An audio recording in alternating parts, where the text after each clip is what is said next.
Olá, seja bem-vindo a mais um episódio do Somos Mais Que Um. E esse episódio ele é muito especial por alguns motivos. Primeiro que este é o episódio número 101 e ele acontece logo após o evento Somos Mais Que 100, que foi o evento que nós fizemos no dia 29 de novembro para comemorar o episódio 100. De certa forma, ele representa para mim que o podcast não é um projeto mais, né? Na verdade, agora o podcast é algo real, porque fazer 100 entrevistas, 100 episódios, e fazer um evento bem sucedido, com mais de 120 pessoas presentes, com premiações, com mesas de discussão, significa que o podcast deixou de ser um projeto e passou a ser algo real. Então, hoje o podcast Somos Mais Que Um não é mais um projeto, é um podcast consolidado.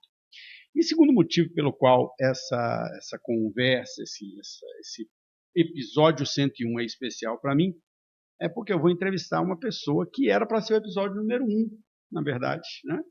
O podcast foi criado para ter como entrevistado esta pessoa aqui, Theo Yanig.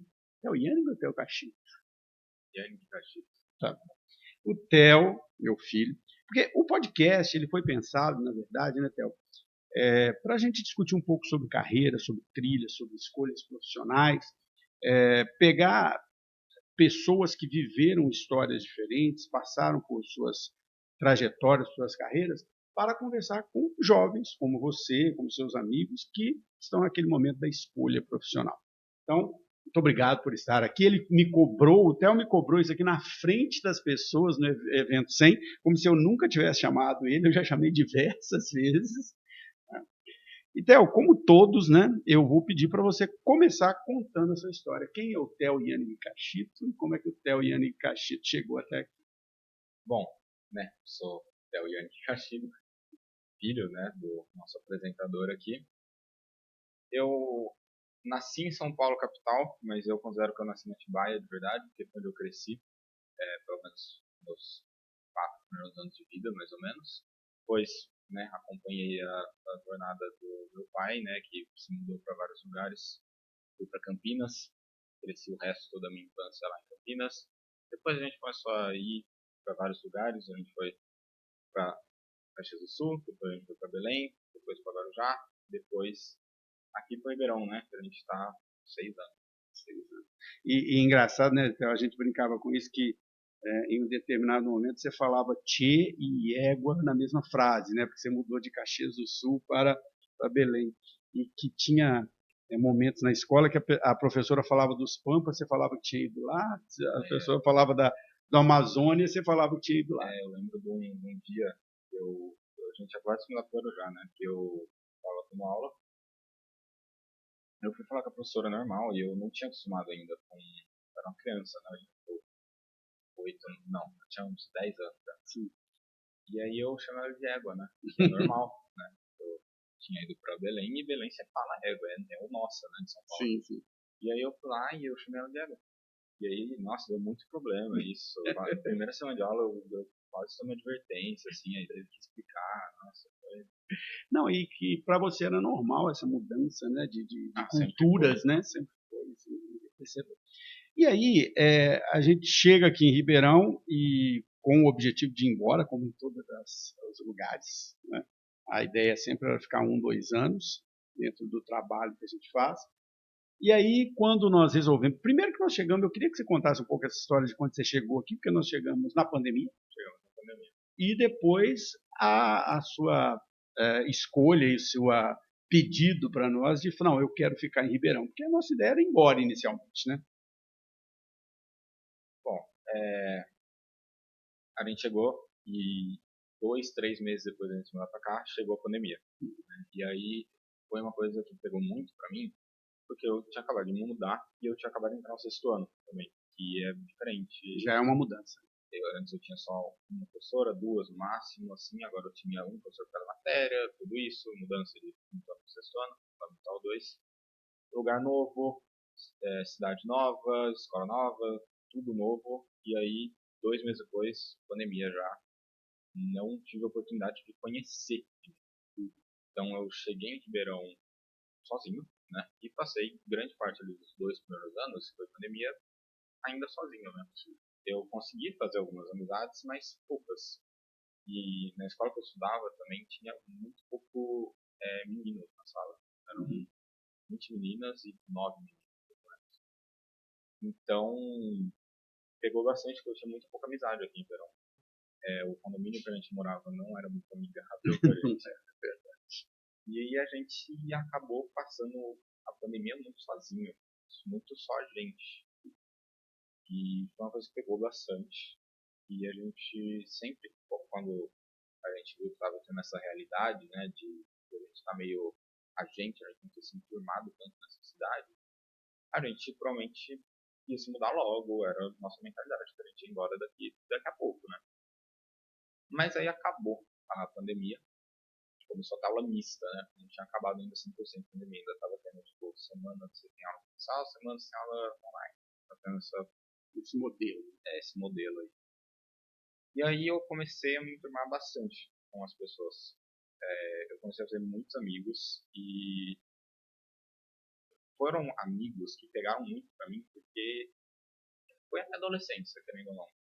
Agora, apesar de eu ainda estar na adolescência, eu já cresci um pouco disso, né? Então, eu peguei muito que você, pra mim, pelo menos, eu comecei a me considerar muito gente, assim, comecei a Se pensar enxergar como direito, pessoa, né? a me desenvolver, ter uma personalidade de verdade, e eu comecei com as pessoas aqui de Ribeirão Preto. E deixar isso embora, mesmo depois de tipo, 6 meses que eu conheci essa galera, tava muito difícil pra mim. E aí a gente decidiu que a gente queria ficar. Eu não queria muito não, né? Nem jogando. Eu que queria só. Então, mas olha que interessante que depois da decisão da gente ficar, né? Tanto sua mãe quanto eu, a gente foi buscar, né, também esses relacionamentos, né? O podcast ele nasceu muito por isso, né? Eu gosto sempre de contar essa história de que assim, como a gente tinha o objetivo de ir embora, eu não me preocupava muito em fazer relacionamento aqui, sua mãe acho que também não. Quando a gente tomou a decisão, né, que você falou, poxa, vamos ficar e vamos tomar essa decisão de ficar, a gente falou, bom, agora já que temos que ficar aqui, temos que nos E relacionar. combinou também, porque a gente agora vai se mudar, né? A gente tá naquele condomínio, a gente foi pra um outro condomínio. Sim. E aí nesse outro condomínio, a minha mãe conseguiu fazer umas amizades pela primeira vez, desde que a gente tinha se mudado pra cá, que não Sim. tinha acontecido. E aí, meio que a gente viu uma luz de ficar aqui, digamos assim. Eu tinha uma esperança de a gente conseguir se enturmar nessa cidade e conseguir ficar aqui. E aí eu acho que, juntando tudo isso, a gente teve essa decisão mesmo de ficar. Você sabe que assim, eu digo que o podcast nasceu, né, muito com o objetivo de te ajudar nessa escolha, porque assim, e eu já discuti isso aqui com diversas pessoas diferentes. Para nós pais, né, a gente sempre fica assim naquela preocupação, né, o que meu filho vai fazer, né, para onde que ele vai?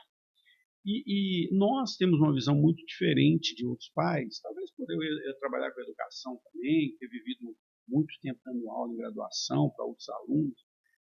A gente tem uma visão diferente, assim, de que não é a gente que tem que escolher, né? É você que tem que escolher, o caminho é seu, não tem profissão certa nem errada, tem a profissão que você escolher. Mas você convive com muitas pessoas que existe uma pressão muito grande da família, por aquelas profissões mais tradicionais, por aquelas profissões que vão dar dinheiro. E eu via, né, principalmente quando você estava no primeiro ano, agora no CPP, vinha muitos dos seus amigos aqui, cada hora a cabeça estava num lugar, né? Cada hora queria fazer um curso diferente. E você sempre foi o que mais era assim, né? Cada vez que eu falava com você, você tinha uma ideia diferente. E aí eu queria que você explicasse como que funciona isso na sua cabeça, assim. É o que você falou, a mudança do quando a gente veio para cá, você foi para o sexto ano, que já é uma mudança, né? Porque são vários professores, é um outro modelo, outra coisa.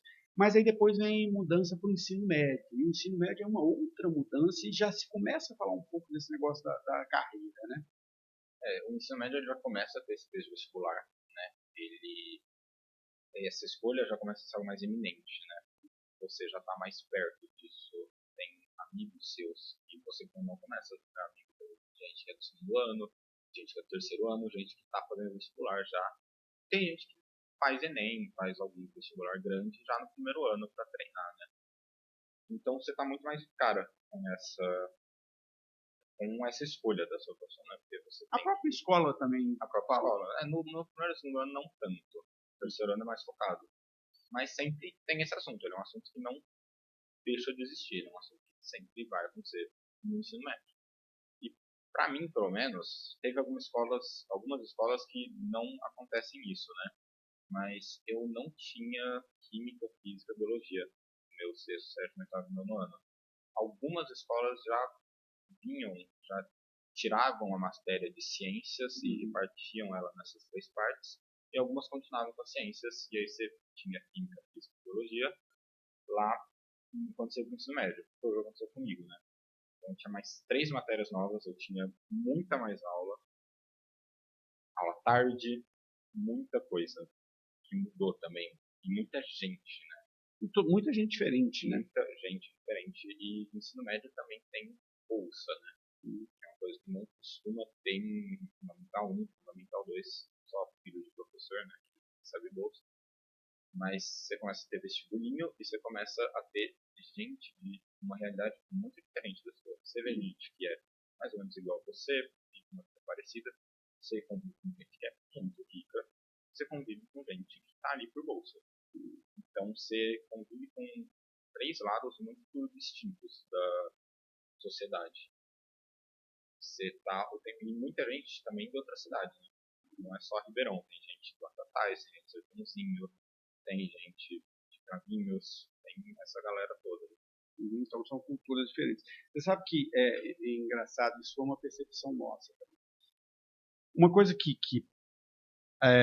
eu converso muito com pessoas da minha idade que têm filhos, né? Nós queremos sempre dar para os nossos filhos aquilo que a gente não teve.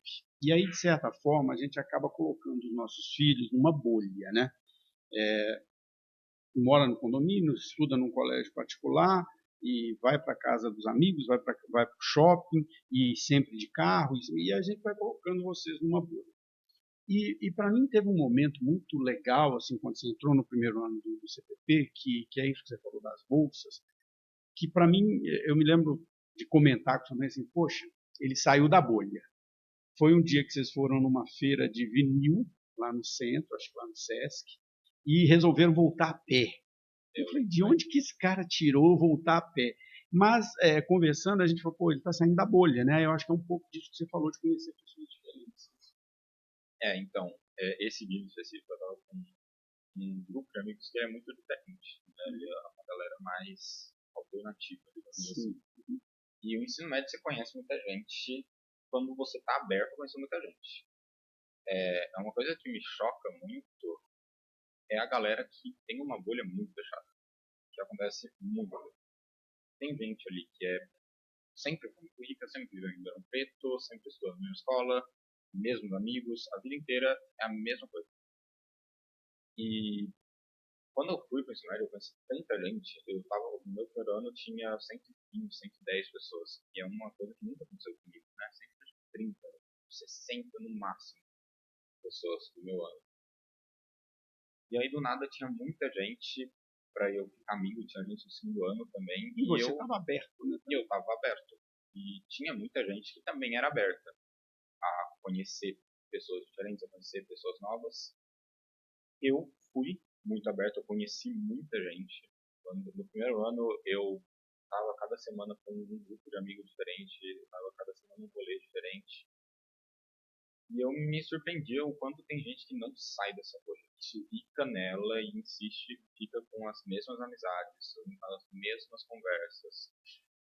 Enquanto tem gente que está descobrindo tanta gente nova, tantas experiências novas que outras pessoas tiveram, tantas pessoas com vivências diferentes. Você sabe que, assim, eu sempre falo isso, né? Às vezes a gente, quando vai a Belo Horizonte, eu falo assim, nossa, eu não consigo ficar muito em Belo Horizonte. Por quê? Porque eu vejo que tem pessoas, e aqui não há julgamento nenhum se está certo ou está errado, é só assim. Eu tenho pessoas que conviveram comigo na minha infância que vivem a mesma vida até hoje. Até hoje. Eles vivem no mesmo bairro, na mesma casa, com as mesmas pessoas, convivendo com as mesmas pessoas. E eu acho que é um pouco disso que você falou. Nós, né, eu, sua mãe, a gente aprendeu a sair de casa e conhecer gente nova, e você teve a sua cultura, ela foi criada assim desde o início, né, de mudar de Atibaia para São Paulo você nem lembra, mas mudar de Atibaia para Campinas, de Campinas para Caxias, de Caxias para Belém, de Belém para... Então você já tem isso na sua própria cultura, essa coisa de estar aberta a conhecer pessoas novas. Mas a maioria das pessoas, elas vivem a vida inteira numa bolinha, né? Por causa disso também, de eu morar em várias cidades, e muitas cidades que eu fiquei 1 ano, 2 anos, eu tenho essa facilidade para fazer amigos. E minha mãe também. E Ribeirão pegou muita gente nisso, porque é uma cidade muito conservadora. É difícil fazer amizade, né? Difícil. Ela é conservadora em todos os sentidos, né? Tanto de gente nova, tanto de emprego, todo mundo é mais ou menos a mesma coisa que quer. É uma cidade muito complicada comparado com muita cidade que a gente viu, que a gente... Campinas, eu querendo ou não tanto, mas vocês São Paulo, é uma cidade que vem muita gente de fora, não é uma cidade tão conservadora, é uma cidade muito aberta porque ela depende das pessoas virem para ela. Ribeirão, que é uma cidade que é de gente que nasceu aqui, de família que sempre foi daqui, é muito mais pegado isso. Sim. E aí entra um pouco da nossa conversa sobre carreira, né? Depois nós vamos entrar na história dos hobbies, né, que você sugeriu, eu gostei muito do tema. Mas conversando com o pessoal do colégio, você sabe que eu estou sempre presente no colégio, conversando com outros pais, conversando com seus amigos, o que eu percebo, né? Não é uma coisa só de Ribeirão, mas acho que isso aqui é muito forte em Ribeirão. Aquela coisa dos pais quererem que os filhos façam tal profissão, porque é a profissão do pai, é a profissão da família, é a profissão, né, uma pressão. E eu sei, se eu não quiser citar nomes, tudo bem, mas eu sei que você tem amigos que estão fazendo faculdade, fazendo vestibular para um curso que eles não querem fazer, né, mas por pressão da família. Eu tenho muitos amigos que passam por isso, né? Que estão fazendo cursos que não querem fazer, que querem fazer algum curso muito mais diferente. Tem um amigo que quer fazer filosofia, mas ele não está fazendo filosofia, ele está fazendo engenharia, porque pressão dos pais, porque os pais querem que ele faça tal coisa, querem que ele siga tal carreira, e de vez em quando não quer. Né? Tem alguns que acabam querendo. Tem gente que vai... Tem muita essa pressão da medicina. Sim, né? Ribeirão tem demais isso. Né? E tem gente que realmente quer medicina, não só por causa do que os pais querem. Tem gente que realmente quer fazer medicina e faz medicina. Mas tem gente que está fazendo alguma engenharia, que está fazendo agronomia, principalmente, que não quer esse trabalho, não quer ter essa vida, mas vai acabar, pelo menos, tendo a primeira experiência da faculdade sendo essa. Assim. E enquanto, na realidade, a pessoa não quer isso. Né? Eu entrevistei aqui seu professor, o professor Bin, e ele conta exatamente essa história, né? O Bin, ele foi fazer direito por uma pressão da família, né? De que a família queria que ele fizesse direito. Ele se formou, ele passou na OAB, ele falou: tá bom, agora eu passei na OAB, só que agora eu vou fazer o que eu quero na vida, que é literatura.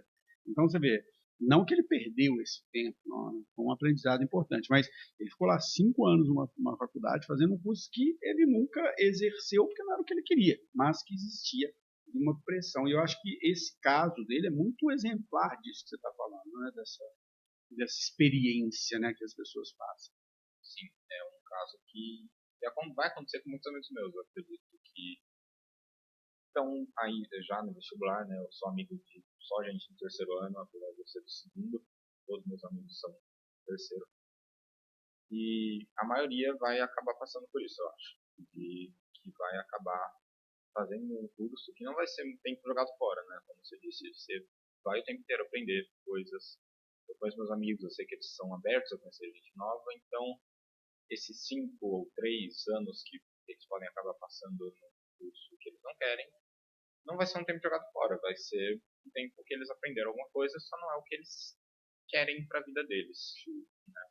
Mas você falou uma coisa outro dia desse, a gente conversando, você falou uma coisa que eu achei muito legal. Você falou assim, eu quero ser, depois nós vamos falar das suas escolhas, mas nesse momento escolha, né, por história, por ser professor, eu vou fazer o curso e vou viver alguns anos nisso. Se depois não for aquilo que eu quero, eu busco outra coisa, faço outro curso.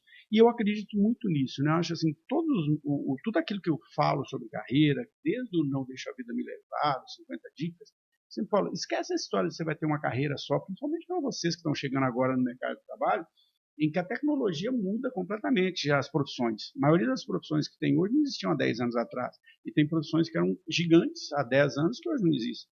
Então, pensar que a sua escolha de faculdade vai ser pro resto da vida é uma grande besteira, né? Eu acho que essa sua visão de que você vai mudar várias vezes é o que realmente vai acontecer. Principalmente agora, né, com o crescimento da inteligência artificial, tem muita profissão que está em risco. Né? É claro que a inteligência artificial não vai substituir o profissional. Isso não vai acontecer. Então é muito difícil de uma profissão deixar de existir para a IA exercer ela. Mas que vai ter um peso muito menor essa profissão, que vão ser poucos profissionais que vão conseguir oportunidade, que a IA vai ser utilizada muito como uma ferramenta de ajuda, mas quem vai estar usando ela vão ser profissionais formados, mas profissionais muito específicos, né? Com muito mais conhecimento, né? Exatamente. Então, assim, profissões que de vez em quando em uma empresa podiam ter 15, 10, 15 vagas para você fazer isso, no futuro, quando a IA crescer muito, num nível que ela entende muito mais rápido as coisas, não vai ser tudo isso de vaga que vai ter. Porque a IA está lá para ajudar e você vai precisar de uma pessoa para saber o que a IA está fazendo está certo. E por causa disso, as profissões que vão sobreviver muito, na minha opinião, são as profissões humanas, né? São as profissões que dependem de interações sociais. Perfeito. Uma pessoa que vende uma coisa, porque vocês comprar uma coisa de uma pessoa que está tentando vender um humano, é muito diferente, né? Eu falo isso, você sabe que eu falo isso para os vendedores da empresa, eu falo assim, olha, eles falam assim, vocês vão substituir a gente por IA? Eu falo, não, muito pelo contrário, vocês serão a profissão que não será substituída, porque essa relação humana nunca vai deixar de existir, né? As profissões sociais, né, que você tem que depende de você interagir com uma pessoa para conseguir trabalhar, vão acabar sobrevivendo, vão acabar crescendo muito. Vão ter muito mais espaço para profissionais, vão ter muito mais profissionais em geral. E eu acho que a grande parte dessas profissões, como que em geral faziam programas, essas coisas vão depender muito mais da formação de ideias, porque as inteligências artificiais elas têm muita capacidade de realizar as coisas que a gente quer, mas elas não têm tanta capacidade de criar quanto a gente. Eu acho que nesse sentido, não só, né, você tem toda a razão, e isso são análises que são feitas hoje por grandes pesquisadores, as profissões humanas, né, as competências humanas, elas vão ser muito mais importantes do que as técnicas, porque as técnicas podem ser substituídas, as humanas não, mas eu acho que o profissional do futuro, ele tem uma característica que é importante, que a gente está desenvolvendo pouco hoje nos profissionais, nos alunos, que é a cultura, assim, a capacidade de entender muitas coisas, ter um conhecimento diverso, entender de filosofia, entender de antropologia, mas também entender de tecnologia, mas também entender, né, de desenvolvimento tecnológico, de sociedade, de pessoas. Então, assim, essa capacidade, aquela cultura ampla, é que vai fazer com que o profissional se diferencie. Aquele cara que, assim, ele consegue falar sobre a parte técnica, né? E eu tento muito, essa minha formação, eu tento buscar essa formação, tanto fazer cursos mais técnicos quanto fazer coisas mais humanas, porque eu acho que esse é que é o profissional que sobrevive no futuro. Eu acho que o profissional que vai se destacar no futuro é o que tem essa interdisciplinaridade, né? Que consegue falar de vários assuntos, não fica preso em um nicho só. Eu acho que no futuro as pessoas não vão ser tão especializadas com relação hoje. Vai ter muita especialização de tudo. No futuro vai ser muito, você vai ter que ter um conhecimento muito amplo para você se destacar, porque gente especializada vai ter em todo lugar. Você sabe que, não sei se você vai se lembrar, lá no evento se discutiu isso, né? O professor Reginaldo Alves falou sobre isso, né? De que as escolas elas especializam as pessoas, né? E que a gente precisa de pessoas mais. Agora deixa eu mudar um pouco o rumo e perguntar uma outra coisa para você. Hoje você está no segundo, lógica, se fala muito no segundo ano, se fala muito sobre a escolha profissional, mas é o que você falou, ainda não está no terceiro. O terceiro é que é o momento da escolha, de fazer o vestibular real. Mas você claramente é uma pessoa de humanas, né? Isso é claro. Pode ser história, pode ser antropologia, pode ser direito, mas você é uma pessoa de humanas. Eu ainda vejo que, mesmo quando você fala dessas profissões mais tradicionais, medicina, direito, engenharias e tudo mais, ainda existe na cabeça das pessoas uma certa hierarquia. Assim, ó, medicina é a mais nobre de todas, depois direito, engenharias. Ah, as humanas são legais, mas elas estão um pouco abaixo. Assim. Você sente que quando você fala, não, eu quero fazer história, eu quero fazer antropologia, você sente que existe uma reação das pessoas? Certamente existe uma reação. É engraçado ver isso. Principalmente quando tem gente no terceiro ano, principalmente que é muito focado, né? Tentar ir bem logo. A galera da medicina, né? Principalmente. E quando você fala que você quer um curso diferente, né? Um curso principalmente de humanas, né? Mas as pessoas brincam muito comigo porque falam que o curso que eu quero é o curso que as pessoas fazem de treineiro para passar na segunda fase. Sim. Que é o curso de nota forte e baixa, você faz para você ter a segunda fase parecida com a do curso que você quer mesmo, né? E brincam muito comigo falando que o curso que eu quero é esse curso de treineiro, sabe? E eu acho engraçado que tem muita gente também que quer medicina, que quer esses empregos que são considerados mais nobres, acham legal também que eu queira algo mais diferente, que eu queira algo mais por mim, sabe?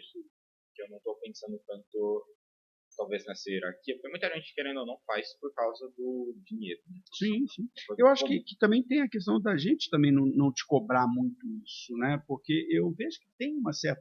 Pode não ser uma coisinha, você tem que fazer tal curso, mas é aquela, mas tal curso é melhor, né? Sim, tem bastante isso. Mas, como eu estava falando, eu lembro de um dia específico que eu contei para eu sou de um grupo de amigos, né? Só que esse grupo de amigos ele é meio amplo por um lado que eu não sou tão amigo. Então, assim, eu sou amigo de uma galera, tem uma outra galera que eu não falo tanto. E aí um dia eu tava almoçando com essa outra galera que eu não falo tanto, e aí chegaram no assunto particular, né? Tudo em terceiro ano, é um assunto muito comum. E me perguntaram, né, o que eu queria fazer. E eu falei, quero fazer história, né? E tiveram reações lá. E é uma coisa que eu acho Imagina. engraçado, mas eu lembro de uma menina específica que me falou que achava muito legal que eu tava seguindo isso de querer realmente fazer o que eu quero fazer e não tá indo por um lado que tem gente que faz para ter uma posição mais hierárquica, para a gente estar em para casar os pais. E ela falou que achava legal que eu tava indo para um lugar que eu queria ir. Sim. Eu acho legal o fato de você ser um cara de humanas mesmo, e a gente tem que respeitar isso. Mas, assim, você sempre teve esse lado, até nesse caso de ter vivido muitas culturas diferentes, né? Sempre teve esse lado.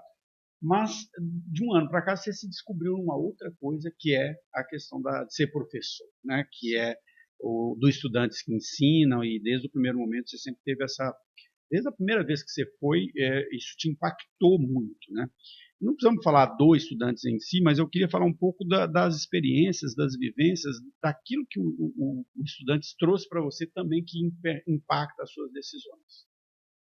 Ser professor é uma coisa que eu sempre considerei. É uma coisa que eu sempre pensei assim, eu acho que vou acabar dando aula em algum momento da minha vida. E é uma coisa que eu acabei sempre considerando que, vou dar aula.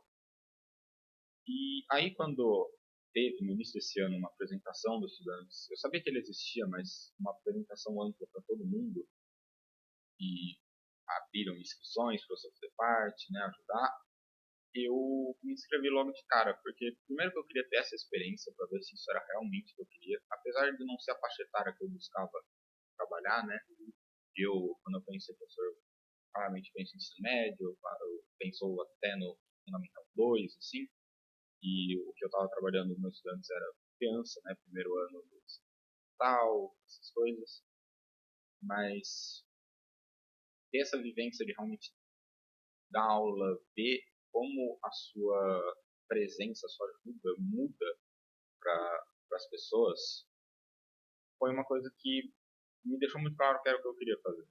E ver as pessoas mudando com o tempo e como essas coisas que eu ajudo a ensinar mudam a vida de uma pessoa, principalmente ali no primeiro ano que eu estava aqui, a gente começou com as crianças não sabendo basicamente nada e hoje, né, hoje não porque a gente está de férias, né, mas alguns meses atrás a gente para essas mesmas crianças e vê elas lendo. É uma coisa que pega muito. Porque você vê como a sua ajuda a crescer uma pessoa mesmo. E eu, pelo menos, não lembro da pessoa que me alfabetizou. Sim. Não faço ideia de quem. Mas eu sei o quanto que essa pessoa mudou mesmo. Porque eu não sei como que eu viveria sem ler. Não, você sabe que isso é uma coisa que, como professor, é a coisa que me move como professor, sabe? Assim, que é o propósito, professor. Quando você encontra alguém, alguns anos depois, você deu uma aula para o professor, e encontra com essa pessoa, alguns anos depois, a pessoa fala assim, poxa, professor, aquilo que você me ensinou mudou minha vida. Poxa, aquele curso que eu fiz com você, hoje eu trabalho com isso. E eu tive um privilégio com isso, foi assim, logo quando eu comecei a dar aula, eu virei coordenador de curso e eu comecei a convidar ex-alunos para ser professores. Os cursos estavam crescendo muito rápido, a gente precisava de professor, e eu fui convidando vários ex-alunos, né, o Sandrinho, o Quiles, várias pessoas para serem professores. Então, ver o cara que era meu aluno depois virar professor, é isso que você sente vendo eles lendo é o grande propósito do vendedor, do professor. O professor se sente realizado quando ele vê que aquilo que ele ensinou, né, virou algo real. Para muita gente é meio chocante, né? Pelo menos quando eu falava lá com o pessoal dos estudantes, eles falavam que não esperavam isso. Mas eu sabia que isso ia acontecer, né?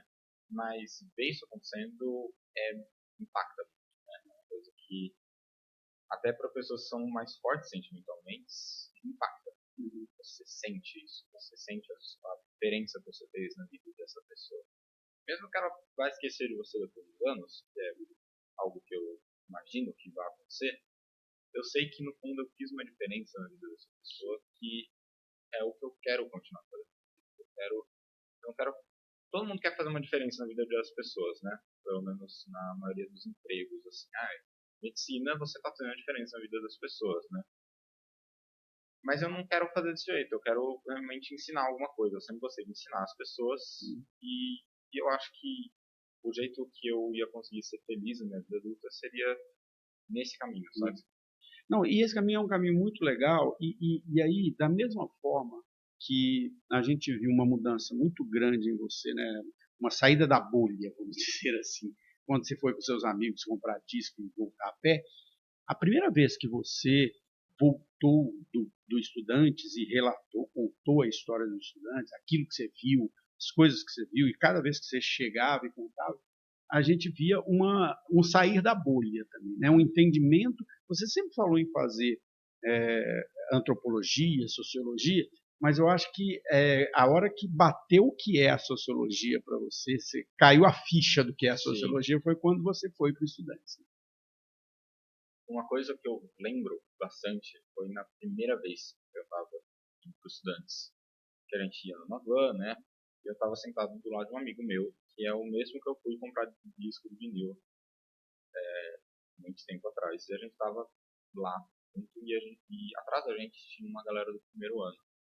E aí, uma frase que pegou bastante nós dois foi uma menina que estava falando que nunca tinha ido para algum lugar público antes. E não só em escola pública, em lugares públicos em geral. Uma pessoa que viveu sempre dentro da bolha. Eu acredito que apesar de eu ter vivido em uma bolha grande parte da minha vida, eu não estava tão fechado assim. Eu já tinha ido para esse tipo de lugar. E mudou muito, né? E isso fazia você sair um pouco da bolha. Eu, querendo ou não, já tinha ido para lugares públicos, eu já tinha vivenciado muita coisa. Mas tem gente que nunca nem sabe. É uma coisa que pegou muito em mim. E, tipo, tem gente que, né, não tá muito preso nessa bolha e essa menina que falou isso, eu nunca mais vi ela lá. Sim. Né? Foi uma pessoa que saiu. A pessoa que não quer sair da bolha, né? Porque ela tava na minha sala nesse dia, mas eu não lembro o que aconteceu. Mas, tipo, eu imagino que para esse tipo de pessoa que não quer sair da bolha, ver alguma coisa que é muito longe da sua realidade, te impacta de um jeito que você não quer que impacte. Não, eu me lembro que uma das coisas que mais te impactou no início não foram nem os alunos, né? Mas a dificuldade, assim, a entender que as dificuldades dos alunos vinham de dificuldades familiares, né? da vida daquelas pessoas. E outra coisa que te chocou muito, e que de certa forma hoje é o que você faz nos estudantes, é a história também de ser, da própria falta de preparação dos professores, né? De eles também não estarem preparados. Né? Eu tive a sorte, né, de ser chamado para fazer parte da liderança, para ter um papel maior no projeto, né? E com isso eu tive, né, a tarefa, digamos assim, de acompanhar a parte técnica das escolas, que é até engraçado, né? Porque eu que sempre quis ser humana, sempre gosto de interagir com gente, eu percebi depois de um tempo que meu talento na vida é fazer parte de programação, Mas entender tecnologia. é aquela interdisciplinaridade de ter o conhecimento sobre pessoas, mas também ter Sim, o conhecimento. a grande coisa que eu mais tenho facilidade na minha vida é mexer em programa de programação, de sistema. É uma coisa que eu tenho muita facilidade. Porque eu sou uma pessoa muito lógica, né? Então, como para mim isso fez sentido lógico, a programação e tal, ela tem um sentido lógico, que é ela parece sem sentido, né, para quem nunca viu, mas no fim é só uma língua nova. É tipo você aprender inglês. Você está aprendendo uma língua de programação. Foi uma coisa que eu fiz, né? Eu aprendi a programar, foi um interesse meu. E aí, nos estudantes, eu estava nesse papel, né, de mexer na parte técnica. A primeira coisa que eu fiz, como líder de estudantes, foi organizar uma reunião com a escola que a gente ia, para meio que dar uma aula, né, digamos assim. Não era exatamente uma aula, era mais um treinamento, né, de como usar a plataforma do jeito mais eficaz possível. Tinha uma plataforma, né, que ela é obrigado, você tem que usar ela, é obrigado pelo governo, né, as escolas a usarem. Hoje em dia está sendo pensado em não ser mais obrigatório isso, né? Sim. Mas as escolas, elas claramente não sabiam o jeito mais eficaz de usar. Elas estavam usando o que eles tinham que usar para cumprir, não, né, do governo. E eu fui lá justamente para fazer isso, para ensinar o jeito mais eficaz de usar isso. Né? Isso é que é interessante, né? Assim, você foi com o objetivo de ajudar os alunos, depois você estava ajudando os Acabei professores. ajudando o corpo docente. Agora eu queria trazer um pouco para o tema central do que a gente propôs, que você propôs. E aí, assim, desde muito pequena, você sempre brincou muito e quando a gente era bem pequenininha, a gente brincava pra caramba. Mas você sempre jogou videogame, sempre jogou Sim. muito. E às vezes as pessoas criticavam isso, falavam, mas o videogame é coisa. E nós sempre enxergamos o videogame de uma forma, assim, sempre vimos você jogar e o quanto você aprendia com o videogame. Né? Então, assim, eu não vou me lembrar o nome do jogo, mas tinha aquele jogo do astronauta que ia para o planeta, que tinha que fazer. Você passou a gostar de química por causa daquilo, você passou a gostar de programação por causa do Minecraft, que você programava no Minecraft, você passou a gostar de contar histórias quando você, né, começou a criar ali toda uma histórias no Minecraft. Você um dia me surpreendeu, entrei no quarto, estava falando inglês, porque você aprendeu a falar inglês para poder negociar dos carrinhos lá, como é que chama? No Hot League, porque você precisava negociar em inglês. E todos esses jogos, esses hobbies, essas diversões, elas sempre te trouxeram muito aprendizado. E a gente sempre respeitou isso muito, né? Apesar de que muitas pessoas criticam o videogame, a gente sempre viu como esse ponto positivo. Mas lógico que sempre tem aquela pergunta assim, o que você vai ser quando crescer? E essa pergunta é meio boba, né? Porque a pessoa não tem todas as vivências. Mas olhando para tudo que você sempre falava, né? Toda vez que você falava, agora eu quero ser advogado. Aí provavelmente estava jogando algum jogo que tinha a ver com isso. Eu quero ser químico. Algum jogo que tinha a ver com isso. Eu quero ser programador. Então, de certa forma, né? Essas suas escolhas, suas falas sobre a carreira, elas sempre foram influenciadas por aquilo que você estava interessado no momento, né? Um game, um jogo, né? Alguma coisa. Então, eu queria que você falasse um pouco sobre isso, né? Sobre esses aprendizados. A gente quando era mais novo, né? Quando você é mais novo, você está mais suscetível a mudanças de coisas externas, né? Então você vê uma pessoa que você acha legal, você vai querer fazer o que ela faz. É algo comum, né? Eu sempre falo que todo mundo quer ser professor de história porque o professor de história é legal, né? Ele é sempre mais legal. E o primeiro emprego que eu realmente quis ter, assim, quando eu já me considerava pessoa, foi que eu queria ser advogado. Eu queria ser advogado de defesa. Isso era porque eu estava jogando um jogo, que é o Ace Attorney. Ele é um jogo que você é um advogado, simplesmente. E eu jogava esse jogo e eu achava incrível. Eu queria fazer aquilo. Foi uma coisa que me interessou muito, esse trabalho, né? Você ser advogado, se defender uma pessoa. E eu queria fazer isso. Eu acabei, por, sei lá, mais ou menos um ano que eu queria ser advogado por causa desse jogo que eu joguei. E, engraçado, um amigo meu, tem bastante aqui, ele quer ser advogado porque ele jogou esse mesmo jogo que eu joguei. Só que ele continuou querendo ser advogado. Ele quer até hoje, ele fez curso de direito agora, né, pra titular, por causa desse mesmo jogo. Só que eu acabei querendo outros caminhos, né. Depois, a próxima coisa que eu fiz foi que eu queria ser astrônomo.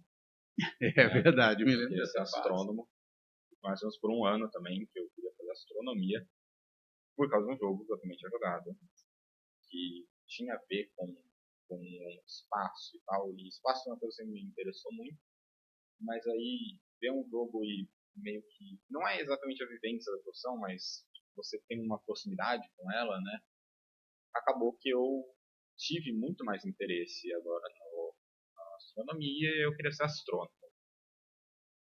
E aí eu fiquei mudando, queria uma hora ser advogado, uma hora queria fazer astronomia, e aí eu fiquei indo nessa, eu fiquei bastante tempo até na astronomia, eu queria fazer astronomia.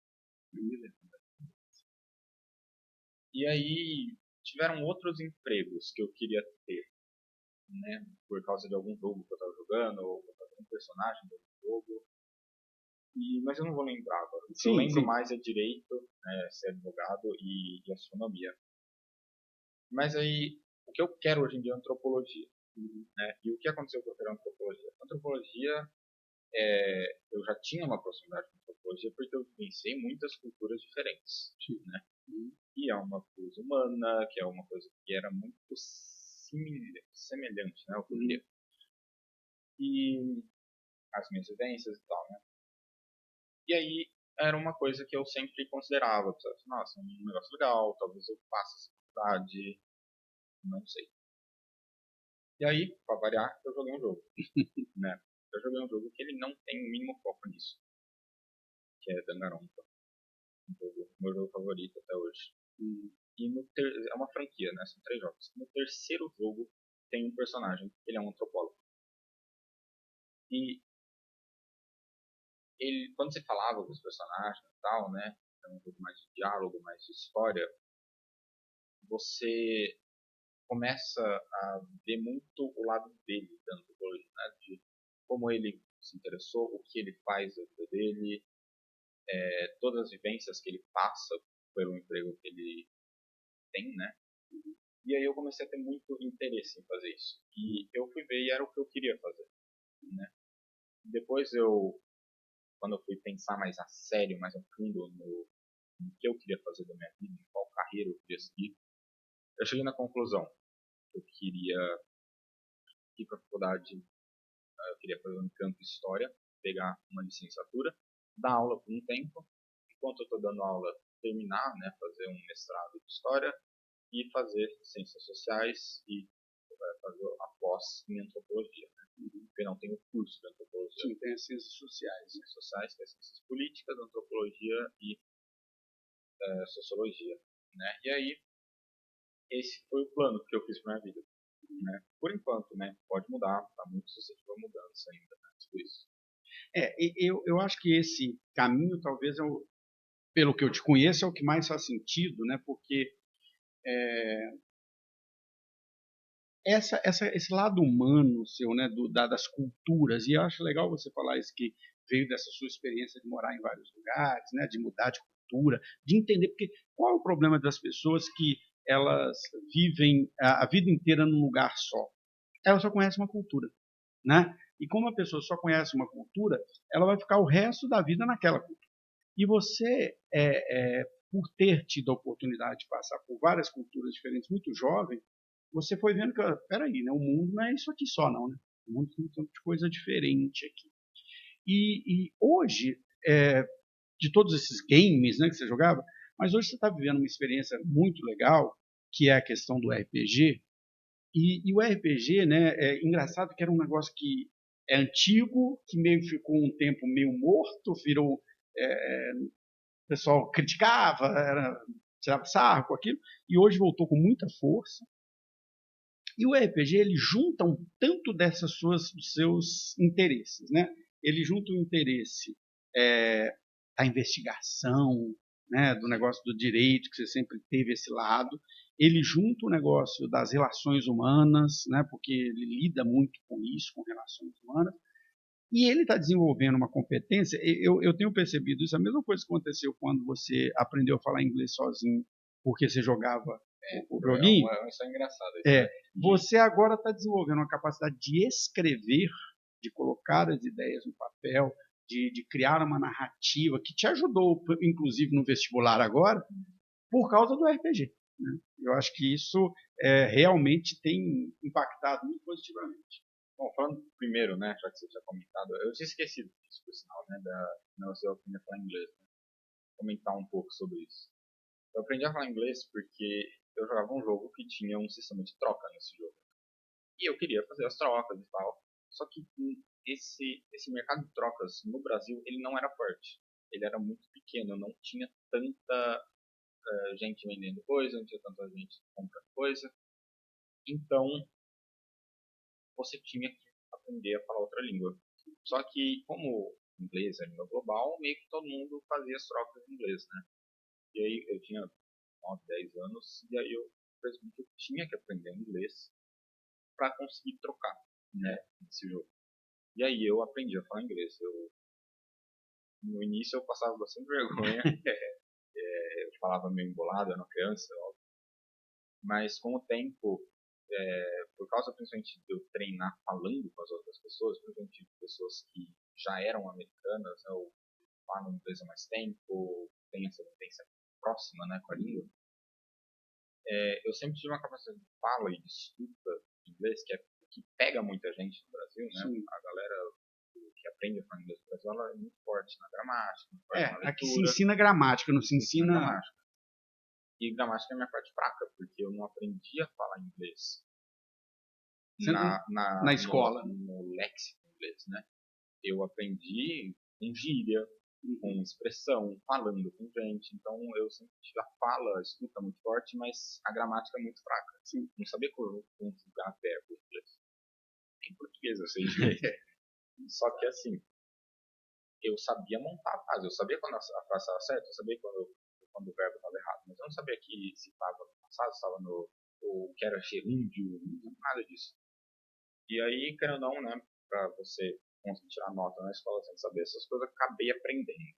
Mas eu sempre fui do nível mais alto de inglês.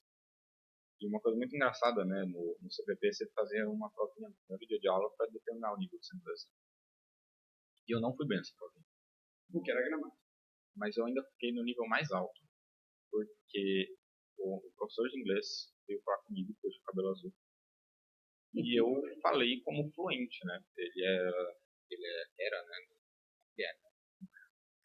Ele era britânico, né? E aí ele veio falar comigo e eu respondi em inglês fluente, né? Porque eu sei falar inglês. Eu não sei escrever inglês.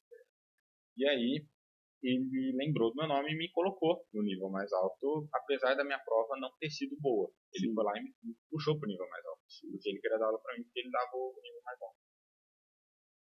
E o RPG? Bom, o RPG foi uma ideia, né, que eu tive com alguns amigos, assim. A gente falou, a gente queria fazer alguma coisa, porque a gente, em geral, todo mundo estava saindo, estava começando a vestibular, o pessoal não estava mais saindo de casa, então a gente queria fazer alguma coisa semanal, toda semana a gente se encontra, e aí meio que a ideia foi fazer um RPG, né? E aí eu me ofereci para ser o mestre, né? O RPG tem que ter um mestre, que vai ser a pessoa que vai escrever a história, vai ser a pessoa que vai narrar tudo, menos os personagens das outras pessoas. Né? E eu me ofereci para ser o mestre, porque eu sempre gostei de escrever história. Só que uma coisa que ser mestre me ensinou muito é ter um preparo. né? Porque você escreve de vez em quando o RPG, não existe um roteiro, né? É uma coisa que está muito nas mãos das pessoas que estão jogando, né? Você cria o esqueleto da Eu história. crio um esqueleto, eu crio uma situação e aí eles têm que, né, lidar com a situação. Só que uma coisa que o RPG te ensina é que você tem que estar pronto para qualquer situação que eles puxarem. Porque eles podem puxar uma coisa que você não está pronto, que você nunca imaginou que eles poderiam fazer. Eles podem tentar falar com um personagem que você não criou. Eles podem tentar bater na porta do vizinho que você não fez. Então, uma coisa que o RPG me ensinou muito é que você tem que estar pronto para qualquer coisa que vá acontecer. Você tem que ter um plano A, B, C, D, E, e você tem que ter um e se para tudo. Sim, você tem que estar preparado para qualquer E coisa, volta na coisa qualquer da lógica, imprevisto, né? né? Que a lógica tem a coisa do e se, né? Exatamente. Você tem que estar pronto para qualquer imprevisto que eles possam jogar para você. Porque apesar de que eu estou jogando problema para eles, né? Eventualmente eles vão jogar um problema para mim que eu não vou ter uma solução. E aí você tem que estar pronto para isso, né? Você tem que estar pronto para de vez em quando descartar um mistério que você gosta muito porque eles acharam uma solução muito melhor do que a de verdade. Pô, sei lá, aconteceu uma vez de que tinha uma senha que eles tinham que acertar e eles tinham vários documentos que eles tinham que fazer para essa senha e tal. E a senha era uma coisa muito óbvia, era o ano que foi fundada a loja lá que eles estavam, o hotel que eles estavam. E um amigo meu olhou para mim e falou assim, eu pesquiso no Google o ano que foi lançado. Então, foi fundado o hotel. E aí ele colocou isso de senha, era a senha certa. Não podia falar que era senha errada, era a senha certa. E aí tudo aquilo que você E tinha aí, esbolado... uma preparação que eu já feito para uma sessão que ia durar mais 2 horas, só deles tentando acertar a senha desse negócio, eu tive que jogar fora. Porque esse meu amigo foi lá e fez uma solução muito melhor do que a que eu tinha feito, uma solução muito mais lógica, e eu tive que descartar um puzzle inteiro que eu tinha criado, vários documentos que eu tinha preparado, porque ele fez uma solução muito melhor do que a que eu tinha preparado. E que isso te E aí, prepara também para o dia a dia, porque a vida é assim, né? e aí isso me mostrou também que eu tinha que ter não só que eu tinha que ter um plano B, um plano C, eu também, as coisas que eu montava não tinham furos, né? Sim. E aí isso me mostrou que eu tinha que, se eu quisesse que eles fossem cortar o caminho, eu tinha que tirar esses furos dessas coisas, né? Então eu acho que ser mestre me ensinou muita coisa. É assim, é perceptível. Você sempre escreveu bem, você sempre gostou de escrever, você sempre gostou de criar história. Não sei se você vai se lembrar disso, mas você estava lá no 6, 7. Não, né? Você tinha lá a Turma da Batata, que vocês faziam, né, as histórias. Você tinha no Minecraft toda uma mitologia criada no Minecraft. Você sempre gostou de escrever história. Mas, isso sempre escreveu bem. Mas eu percebo que para o vestibular, né, para esse momento no qual você está vivendo, olha como são as coisas. Muitos pais, né, isso é importante os pais ouvirem, às vezes ficam assim, meu filho está lá perdendo tempo com game, perdendo tempo com jogar RPG. Não, você está aprendendo um tanto de coisa que vai ser útil para você, né? Então, você usou muito dessa sua experiência, e a gente acompanhou desde quando você criou a primeira história, você contando para a gente a história. Outra coisa, né, que eu acho importante também comentar, que é uma coisa que o RPG também me ensinou tanto quando eu estava jogando, né, ao invés de eu estar mestrando, mas também de você estar mestrando, é quando você tem que interpretar um personagem e você tem que se pôr no lugar da outra pessoa, porque você pensa Empatia, assim, eu faria tal coisa, mas não é você agora. Agora você é o personagem que você está interpretando, você tem que pensar como ele. Você tem que pensar o que ele faria, você tem isso que te ensina pensar... empatia. Isso te ensina muita coisa, te ensina... Você se põe no lugar do seu personagem. Você começa a viver como ele. O mestre ele também tem muito isso, porque ele tem todos os personagens menores que ele tem que interpretar. E ele tem que pensar, o que esse personagem faria nessa situação que acabou de acontecer? Você tem que pensar rápido. Você não pode perder tempo. Só que jogar, principalmente, quando você está mais conectado com o personagem que você está interpretando, tudo isso, você tem que saber muito diferenciar o que é você falando, o que é o seu sentimento falando, o que é a sua lógica falando, e o que é a lógica de uma pessoa de uma vivência completamente diferente da sua, o sentimento de uma pessoa com uma vivência totalmente diferente da sua, porque de vez em quando e o pai do seu personagem pode ter morrido. Só que não faz, né? Daí. Só que você tem que pensar, você é o personagem, você tem que agir como se seu pai tivesse acabado de morrer. E é uma coisa que ensina bastante.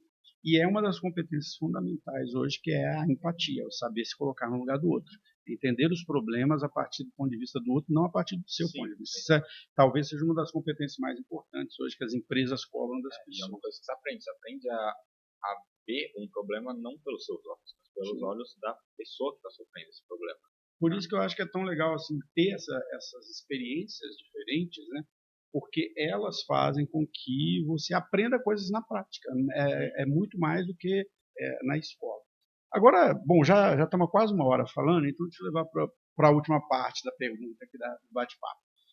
Beleza, a gente tem conversado bastante sobre isso, você nunca teve problemas na escola, acabou de ser aprovado aí direto no segundo ano novamente, só que ano que vem, terceirão. E aí, o que você está preparado? O que você está achando? Qual a sua expectativa para esse terceirão? Bom, sinceramente, como eu fiz a segunda fase de treineiro da Unicamp, que é o lugar que eu quero, consegui passar para a segunda fase, já fiz a segunda fase, sinto que eu fui bem na segunda fase, eu estou indo muito mais tranquilo para o terceiro ano do que muita gente. Eu já senti como é o vestibular, eu já senti que eu consigo passar com o que eu sei hoje. No terceiro ano você ainda tem matéria nova, você ainda tem meses de preparação só para esse momento. E na minha cabeça, já que eu consegui sem essa preparação toda, sem preparação em geral, né? Eu já consegui um resultado, na minha opinião, satisfatório. Eu, pelo menos, estou indo bem tranquilo para o terceiro ano, porque eu já vi o que eu sou capaz, eu já vi o que eu preciso melhorar, e eu já sei até que ponto eu consigo chegar agora. E como eu já tenho essa perspectiva toda, o terceiro ano ele é muito mais tranquilo para mim. Que para uma pessoa que de vez em quando não conseguiu passar no que quer, acha que não teve normal, experiência, não teve experiência, ou alguém que que é um curso que tem uma nota que você precisa tirar bastante, não ficou nada, não precisava. Acontece, todo mundo. A gente estava mal no dia, mas você não pode pensar desse jeito, você tem que estar preparado. Como eu senti que eu estou bem preparado, mesmo sem ter tido o terceirão, eu estou indo bem tranquilo para ele. Eu não estou indo com tanta pressão quanto tanta gente deve estar indo. Eu acho que esse é o grande problema. Eu já discuti isso aqui com vários professores de ensino médio, né, com o Zeide lá do SEB, com pessoas de outras escolas, né, com o Johnny Amado. Essa pressão que é colocada no aluno do terceiro ano é muito ruim, porque, primeiro, vocês não estão mentalmente, psicologicamente preparados para isso. Você é um jovem, tem 17 anos de idade, né, não está no momento dessa loucura toda. Segundo, que é uma pressão que é externa, que vem do colégio, vem da sociedade, vem dos amigos, vem da família, mas que acaba se tornando interna, porque a pessoa começa a se autocobrar. E ela vai entrando num nível de pressão, de ansiedade, de nervosismo, que só te prejudica. Eu acho que tem um terceiro fator também, que é que os resultados dos vestibulares são públicos. Então, se eu quiser pesquisar o nome do meu amigo e ver se ele passou, eu vou saber. Se eu pesquisar o nome da pessoa que eu não gosto de ver se ela passou, eu consigo ver isso. E na nossa sociedade, primeiro que você se expõe, você não quer ser exposto de uma forma negativa, você quer ser exposto de uma forma positiva. E segundo que ir para um cursinho e tal não é uma coisa que as pessoas têm orgulho. Eu não vejo um problema de você ir para o cursinho. É normal, principalmente para quem quer medicina. Você não vai passar no ano de medicina, você tem que ir alguns anos no cursinho. Mas existe eu acho, uma outra pressão externa, não só dos pais, mas das pessoas da sociedade, né? Sim, do grupo. Tipo assim, a pessoa vem pro cursinho, não sei o quê, e tipo, eu acho que eu discordo, né, principalmente dessa mentalidade, mas eu acho que ela existe. Sim. Que as pessoas não querem, elas têm vergonha de não passar, elas têm vergonha de ter que ir pro cursinho. É uma coisa que acontece. E eu posso dizer para você que assim, o cursinho, ele também é um ano de te dar um pouco mais de maturidade. Não é um problema ir para um cursinho, que você ganha um pouco mais de maturidade. Eu sempre falei isso para você, que você já escolheu o seu caminho aí neste momento, mas a gente sempre conversou sobre o fato de que eu preferia que você tirasse um ano sabático, né, viajasse, conhecesse algumas coisas diferentes antes de tomar a decisão. É que eu acho que a sua decisão ela já é hoje muito madura, dentro daquilo que você viveu e vivenciou. Eu acho que você já tem uma decisão mais madura tomada.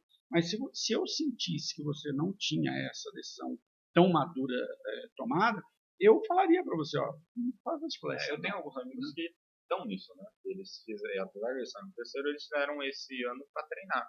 Porque eles vão, sempre não estão mentalmente prontos para escolher uma carreira. Eu tenho amigos que passaram por isso. E é uma coisa que acontece. Eu não acho que tem que ter vergonha de cursinho, mas infelizmente é uma coisa que as pessoas acabam tendo. Né? É que na sociedade a gente é muito cobrado pelo que a gente tem, né? Pelo que a gente pelo que a gente conquista. Isso é muito típico das pessoas. Bom, temos 1 hora de conversa. Eu queria que você encerrasse, contasse, falasse o que você quisesse aí, desse o seu recado e depois eu encerro aqui. Você tomou a sua água e a minha. Tomei bastante água.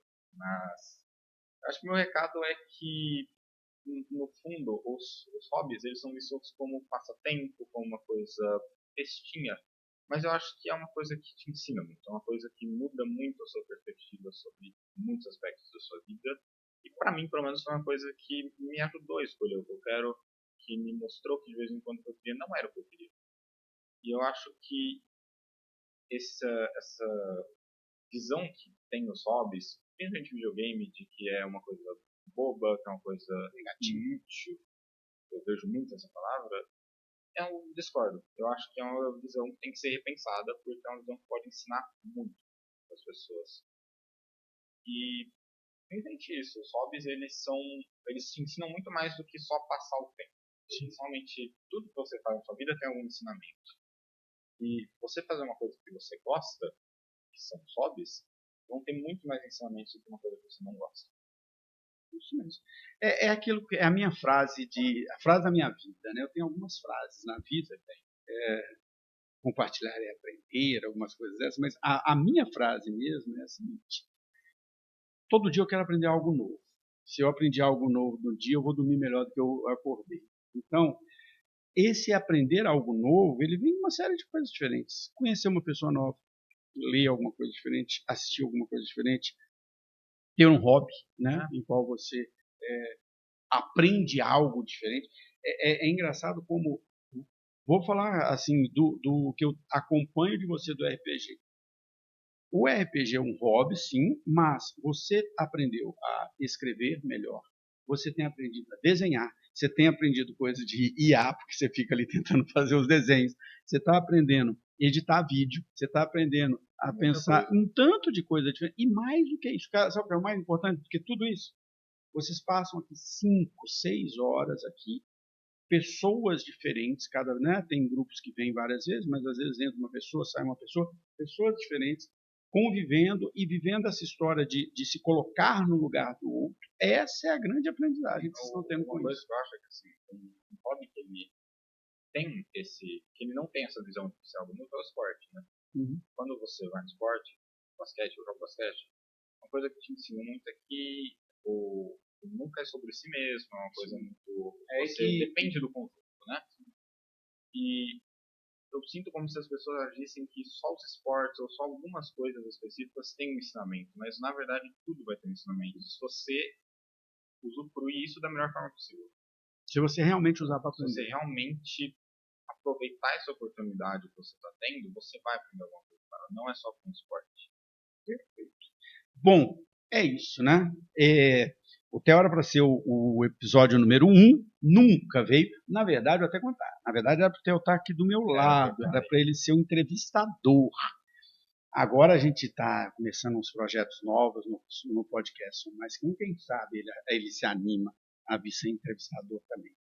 E o objetivo do podcast sempre mais que um, ele sempre foi falar sobre educação, falar sobre carreira, mas falar sobre escolhas.